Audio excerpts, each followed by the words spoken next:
Hello and welcome to What Did Lori Get from Amazon Today?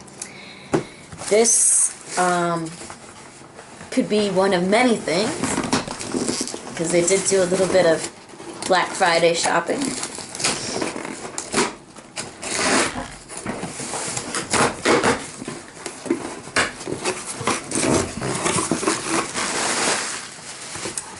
Let's see here. I got some drink infuser things for people I work with for their Christmas present. I got underwear for my husband. And I got two of these little boxes that I don't know exactly what they are.